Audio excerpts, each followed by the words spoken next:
Salvete discipuli et amici linguae latinae. Nous nous retrouvons pour la suite de notre petit Horberg. Nous sommes au chapitre 4. Nous avons traduit la Scaena prima et voici la Scaena secunda. Vous ne dormiez plus tant vous aviez hâte de savoir pourquoi le sac de Iulius ne contenait plus les 100 pièces d'or qu'il était censé contenir. Donc nous allons avoir un début de réponse maintenant. Personae, Iulius Aemilia Medus Davus. Donc 2 maîtres, Iulius Aemilia, et 2 esclaves, Medus et Davus. Davus, qui dominum sum non videt? Medum interrogat. Quid est, mede? Medus, tss, dominus adest.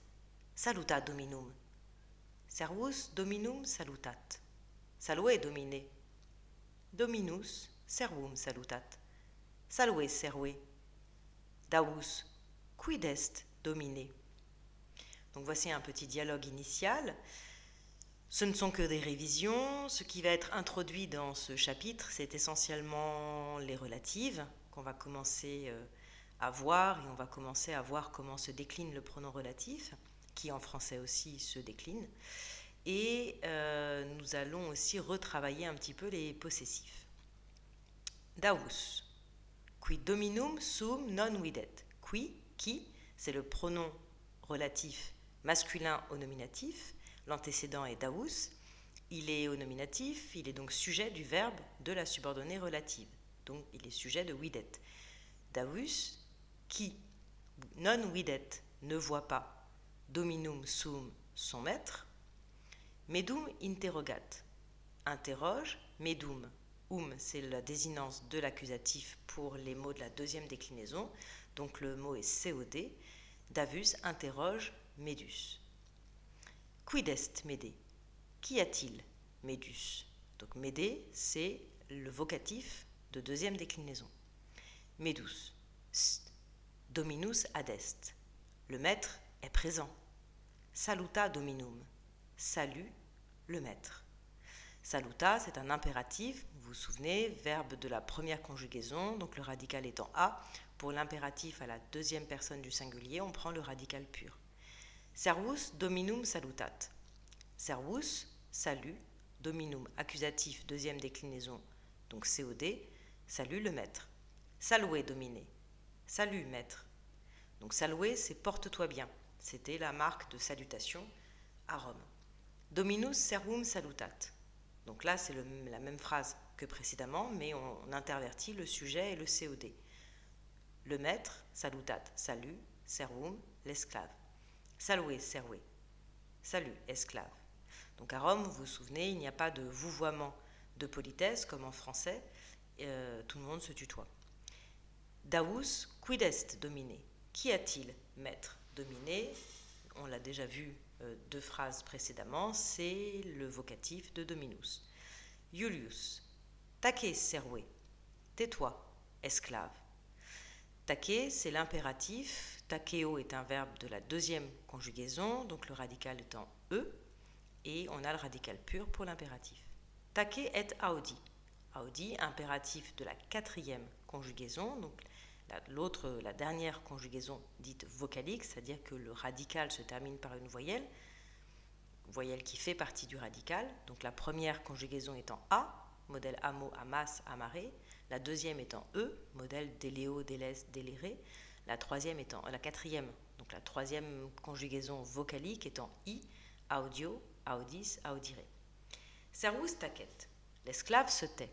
Iulius. In saculo meo sunt decem tantum numi. Ubi sunt ceteri numi mei. Davus tacet neque respondet. In saculo meo. In plus ablatif, vous vous souvenez, c'est le lieu où l'on est. Dans mon sac. Sunt decem tantum numi. Sont tantum seulement, decem. Donc ça c'est le chiffre 10. Donc vous vous souvenez, on les a vus au chapitre précédent. À partir du chiffre 4, on ne décline pas, donc ce sont des invariables. Sont seulement decem numi 10 pièces. Numi, par contre, se décline. Donc ici, on a le nominatif masculin pluriel de deuxième déclinaison. Ubi sunt keteri numi mei? Ubi sunt, où sont, keteri numi mei, mes autres pièces. Donc keteri, vous vous souvenez, c'est ce qu'on a dans et caetera en français et les autres choses. J'ai perdu ma fiche. Hop, on va essayer d'avancer comme ça. Voilà. Ah, Emilia, responde dawe. Dominus te interrogat. Davus respondet. Pecunia tua hic non est, interroga medum. Davus tacet, davus se tait. Neque respondet. Neque, c'est le coordonnant négatif. Que, vous en souvenez, on l'a déjà vu, c'est et. Donc ça équivaut à et non. Neque, donc, et ne pas. Davus se tait et ne répond pas. Ah, Emilia, responde dawe. Réponds, Davus. Dominus te interrogat. Ton maître t'interroge. Te, c'est le pronom personnel de deuxième personne à l'accusatif. Tu au nominatif, te à l'accusatif, tui au génitif, tibi au datif, te à l'ablatif. En français aussi, les pronoms personnels se déclinent. Tu est toujours sujet, te est toujours COD. Ou COI. Enfin, il est toujours complément, en fait. Je est toujours sujet aussi. Me est COD ou COI. Et pour la troisième personne, on a il ou elle qui sont toujours sujets, le ou la qui sont toujours COD et lui qui est COI. Et vous vous souvenez, on a parlé à un moment donné du fait que dans les déclinaisons latines, pour les pronoms, on retrouvait toujours un i au datif. C'est le i qu'on retrouve dans lui en français. Davus respondet. Davus répond. Pecunia tua hic non est. Pecunia tua, ton argent, non est, n'est pas, hic, c'est un adverbe, ici. Interroga medum. Interroge Médus. Iulius medum interrogat. Ubi sunt numi mei mede? Medus nullum verbum respondet. Iulius rursus eum interrogat. Ubi est pecunia mea? Responde serve. Iulius interroge Médus. Ubi sunt, où sont, numi mei, mes pièces, mede, Médus. Mede, toujours vocatif de cette deuxième déclinaison. Medus nullum verbum respondet. Médus respondet. Ne répond. Nullum verbum. Verbum, c'est un neutre. Donc ici, on est à l'accusatif neutre. Nullum verbum ne répond aucun mot. Ici, la négation est portée par un adjectif négatif, nullum. Et en latin, c'est comme en maths. Il faut qu'il y ait une seule négation dans la phrase pour que la phrase soit négative, enfin pour que la proposition soit négative. S'il y a deux négations, elles s'annulent, et donc ça fait un énoncé positif. S'il y a trois négations, on retombe sur un énoncé négatif. Donc ils sont beaucoup plus rigoureux qu'en français. On verra que ça a certaines implications dans la construction des phrases. Iulius rursus eum interrogat. Iulius, interrogat, interroge, rursus à nouveau. Donc là c'est un adverbe, on fait attention. On ne se laisse pas perturber par la désinence en us, qui n'est pas un indicatif de nominatif, par exemple. Il interroge eum, lui. Donc en français, on va traduire par il l'interroge avec ce fameux L', qui est donc l'accusatif de notre pronom personnel. Vous vous souvenez, je vous l'ai dit tout à l'heure, il pour le nominatif, pour le sujet, et le quand le pronom est COD. Donc Iulius interroge eum, Julius l'interroge. Ubi est pecunia mea? Où est mon argent? Responde serve, répond esclave. Medus davum accusat. Pecunia tua in saculo davi est. Davus pecuniam tuam habet. Medus accuse Davus. Ton argent, pecunia tua, est, est, in saculo, dans le sac. Et là, on a un génitif, dawi, de Davus. Le génitif, c'est le cas de la possession, de l'appartenance. Davus pecuniam tuam abet, davus abet a, pecuniam tuam ton argent. A Emilia, audi dawe, medus te accusat, davus. Quem medus accusat, me? Iulius, tace mede, servus qui servum accusat improbus est. Medus tacet. A Emilia, audi dawe, écoute davus, medus te accusat, medus t'accuse, medus accuse te toi, accusatif du pronom personnel. Davus, quem medus accusat, quem c'est l'accusatif du pronom relatif. On avait qui au nominatif masculin, quem à l'accusatif masculin. On aura cuius au génitif, qui au datif et quo à l'ablatif. Donc, le fait que le relatif soit à l'accusatif nous indique qu'il est COD du verbe de la subordonnée relative. Le sujet de accusat est medus. Qui medus accuse-t-il? Mais moi. Iulius, tace mede, tais-toi medus. Servus qui servum accusat improbus est. Servus, l'esclave. Qui accusat servum, accuse un esclave, est improbus est malhonnête. Medus tacet. Medus se tait. Iulius davum non accusat, sed interrogat eum. Est ne pecunia mea in saculo tuo dawe? Davus, in saculo meo non est pecunia tua domine. Iulius, ubi est saculus tuus? Davus, hic est, ecce saculus meus. Iulius, saculum tuum in mensa pone. Iulius non accusat, n'accuse pas davum, davus, à l'accusatif, sed interrogat eum, mais il l'interroge. On a toujours le pronom personnel, troisième personne du singulier, dit non réfléchi. Ça veut dire qu'il renvoie à quelqu'un d'autre que le sujet du verbe. On a la même chose en français. Si Marc regarde dans un miroir, il se regarde dans le miroir, ça c'est réfléchi, Marc regarde Marc, mais si Marc regarde Paul dans le miroir, il le regarde dans le miroir. Donc on a une différence, on fait une différence seulement à la troisième personne du singulier entre le réfléchi, ce en français, et le non réfléchi, le. En latin c'est pareil, on va avoir une différence, et donc ici on a le pronom is et ait, qui est le pronom de troisième personne non réfléchi. Est ne pecunia mea in saculo tuo? Ne, c'est l'interrogatif qui indique que c'est une question totale, à laquelle on répond donc par oui ou par non, et qui n'appelle pas de réponse particulière. Quand on pose une question, on peut laisser le destinataire libre de sa réponse, ou bien on peut orienter la réponse. Vous vous souvenez, interronégatif pour orienter la réponse, et puis vous avez une question fermée. En français, on la pose avec vraiment en général pour orienter vers une réponse positive.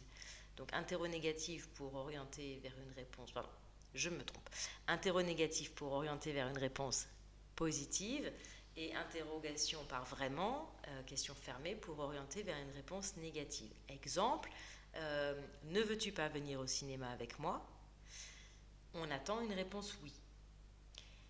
Veux-tu vraiment une troisième part de tarte? On attend une réponse non. Et puis, on peut se poser la question, veux-tu une troisième part de tarte? Là, on n'attend aucune réponse, on pose vraiment la question. Ça, en latin, ça se traduit par ne. Est ne pecunia mea? Est-ce que mon argent est in saculo tuo, dans ton sac? Dawe, vocatif, davus. In saculo meo, dans mon sac. Non est pecunia tua. Il n'y a pas ton argent. Ton argent n'est pas dans mon sac. Dominé, vocatif, maître. Ubi est saculus tuus? Où est ton sac? Hic est, il est ici. Ecce saculus meus? Voici mon sac. C'est ce qu'on a dans la Bible quand Pilate montre Jésus aux Juifs au moment de son procès. Ecce homo, voici l'homme. Iulius, saculum tuum in mensa pone. Pone, impératif deuxième personne du verbe pono, pono, ponis, ponere. Là, on a un verbe de la troisième conjugaison. C'est une conjugation consonantique. Le radical du verbe se termine par une consonne. Donc pour former l'impératif, on rajoute une voyelle. Et donc pour la troisième, c'est un E qu'on rajoute, sur le modèle de la deuxième déclinaison. Pose, saculum accusatif, donc COD, ton sac. In mensa, le petit trait sur le A vous indique que c'est un A long, un A d'ablatif. C'est in plus ablatif, le lieu où l'on est. Pose ton sac sur la table. Ça veut dire qu'il doit le poser sur la table et le laisser sur la table. C'est pour ça qu'on a l'ablatif. Davus saculum sum in mensa ponit. Davus, ponit, pose. Saculum sum, son sac. In mensa, sur la table. Iam saculus eius in mensa est. Désormais, Iam, saculus eius, son sac. In mensa est sur la table. Vous voyez, nous en français, on ne distingue pas. Davus pose son sac sur la table et désormais son sac est sur la table. On met son dans les deux cas. En latin, c'est un peu plus fin. Puisque dans la première phrase, davus est le sujet du verbe, on peut mettre l'adjectif possessif sum, qui renvoie au sujet du verbe, qui est un possessif, donc ici un réfléchi. Mais dans la deuxième phrase, on va, comme c'est saculus le sujet et que davus n'est pas mentionné, on va utiliser eius, le pronom personnel, troisième personne non réfléchie, qui est ici au génitif. Ça veut dire, désormais, le sac de lui est sur la table. Donc nous, en français, c'est très vilain, évidemment, donc on va utiliser le possessif, mais vous voyez, le latin est plus précis. Iulius ponit, pose, baculum sum, son bâton, in mensa, sur la table. Donc on sent quand même une petite menace de la part du maître. Baculum domini in mensa est. Le bâton, baculum, qui est un neutre, domini, du maître, in mensa, sur la table, est. Le bâton du maître est sur la table. Davus, vide, in saculo meo nulla pecunia est. Iulius nullam pecuniam videt in saculo. In saculo davi nulli numi sunt. Saculus eius vacuus est. Davus pecuniam domini non habet. Donc là, c'est un petit jeu. On tourne les phrases un peu dans tous les sens juste pour faire varier les déclinaisons et pour vous apprendre à faire attention en fait à ne pas vous laisser abuser par la fin des mots. Ce n'est pas parce que ça se ressemble que c'est en réalité au même cas. Il faut bien se rappeler de la déclinaison à laquelle le mot appartient et puis il faut faire usage de son bon sens pour construire la phrase. Iulius videt, voit, nullam pecuniam, aucun argent, in saculo, dans le sac. Donc c'est comme tout à l'heure, la négation est portée par l'adjectif négatif, donc nous n'allons pas pouvoir conserver ça en français, il va falloir qu'on fasse remonter une négation jusqu'au verbe. Iulius ne voit aucun argent dans le sac.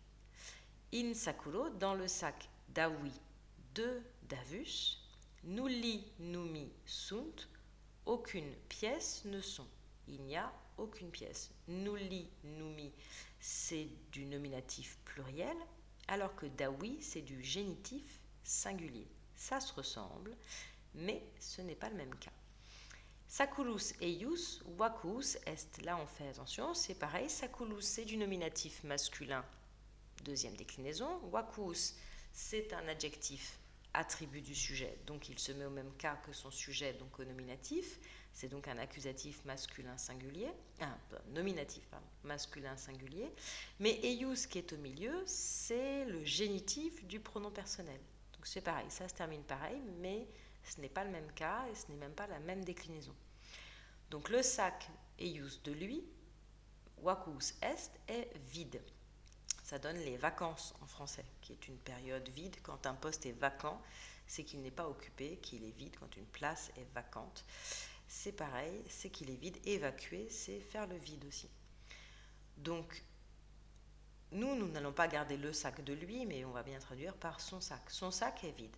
Davus non habet, davus n'a pas, pecuniam l'argent, domini du maître.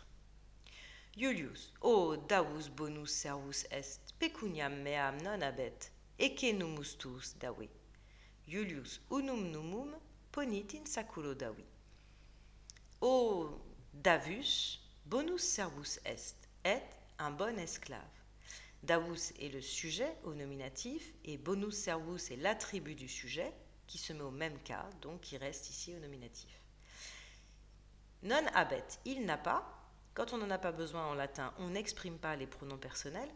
Ça n'a d'ailleurs aucun sens en vrai d'exprimer les pronoms personnels, c'est juste un effet de redondance. Vous voyez en français par exemple, si on conjugue le verbe aimer, M, A-I-M-E-S, ça ne peut être que une deuxième personne du singulier. Donc c'est forcément tu devant. Dire le tu est redondant. On n'en a pas besoin pour comprendre que c'est une deuxième personne du singulier. Aimons, c'est forcément une première personne du pluriel, A-I-M-O-N-S. On n'a pas besoin de mettre nous devant. On le rajoute par habitude en français, mais grammaticalement, ce n'est pas nécessaire. Aimer, A-I-M-E-Z, c'est forcément une deuxième personne du pluriel. C'est pareil, on rajoute vous devant, mais on n'en a pas besoin. Donc en latin, on n'exprime pas les pronoms personnels. Quand ils sont évidents, la terminaison du verbe suffit à savoir à quelle personne est le verbe, donc en général suffit à deviner le sujet. Donc on ne l'exprime qu'exceptionnellement, et quand c'est exprimé, c'est forcément un effet d'insistance. Il faut toujours se demander pourquoi, à ce moment-là, il a paru nécessaire à l'auteur d'exprimer le sujet. Ecce numus tuus, davi. Voici ta pièce, Davus. Donc le maître va lui donner une récompense pour son honnêteté. Iulius unum numum ponit in saculo davi. Iulius ponit pose, unum numum, une pièce d'or. Donc unum, ici, ce n'est pas l'article indéfini, c'est bien le nombre. Une pièce d'or, in saculo davi, dans le sac de Davus. In saculus davi, saculus davi, non est vacuus, in saculo eius est unus numus, Davus laetus est. In saculus, dans le sac, davi, au génitif. Bon, je vais arrêter de dire dans, c'est yam. Yam, désormais. Saculus, le sac, davi, au génitif de Davus, non est vacuus, n'est pas vacuus, vide. Toujours attribut du sujet saculus. In saculo eius, dans son sac, dans le sac de lui, est unus numus, est une pièce d'or. Davus laetus est, Davus est heureux. Iulius. Summe saculum tum et discede bone serve. Davus saculum sum sumit et discedit.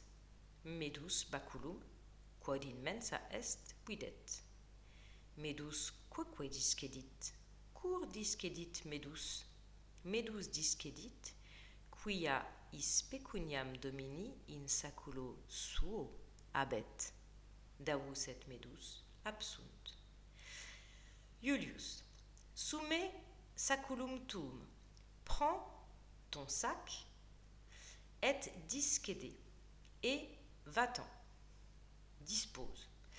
Bone serve, bon esclave. Donc bonne, c'est le vocatif de bonus, bona, bonum, l'adjectif qui veut dire bon. Davus sumit. Davus prend saculum sum, son sac, et discedit, et s'en va. Medus baculum quod in mensa est videt. Medus, videt, voit. Accusatif, COD, baculum, le bâton. Quod in mensa est, qui est, in mensa, sur la table. Quod est le pronom relatif nominatif neutre. Donc on a vu qui comme pronom relatif masculin au nominatif. Maintenant on a quod qui est le pronom neutre. Et puis on verra quae au féminin. Donc ça fait qui, quae, quod pour le nominatif singulier du pronom relatif. En français, nous avons perdu le neutre, sauf pour quelques mots, comme ça, rien, et en général, donc le neutre a été absorbé par le masculin. Donc pour les pronoms relatifs, on a gardé une seule forme au nominatif, que ce soit au féminin, au masculin ou au neutre, on utilise qui, mais en latin, il distingue bien en fonction du genre. Donc Medus voit le bâton qui est sur la table. Medus quoque discedit. Medus s'en va, discedit, quoque aussi. C'est le fameux quoque que vous avez dans la fausse citation qu'on prête à Cicéron au moment de son assassinat, tu quoque mi fili, toi aussi mon fils. Et pourquoi je parle de fausse citation? Parce que Cicéron, comme la plupart des grands intellectuels et des notables romains de son époque, a été élevé par des nourrices grecques, et donc sa vraie langue maternelle en réalité c'est le grec, et donc au moment de mourir c'est en grec que la phrase est sortie, caesu teknon, et pas en latin. Donc la citation de Cicéron est en fait une traduction de ces derniers mots qui ont été prononcés en grec. Cur discedit medus. Cur, c'est un interrogatif invariable qui signifie pourquoi. Pourquoi medus discedit s'en va-t-il? Medus discedit quia, parce que, is pecuniam domini in saculo sua habet. Is, il, c'est lui, habet qui a, pecuniam, l'argent, domini, du maître, in saculo suo, dans son sac.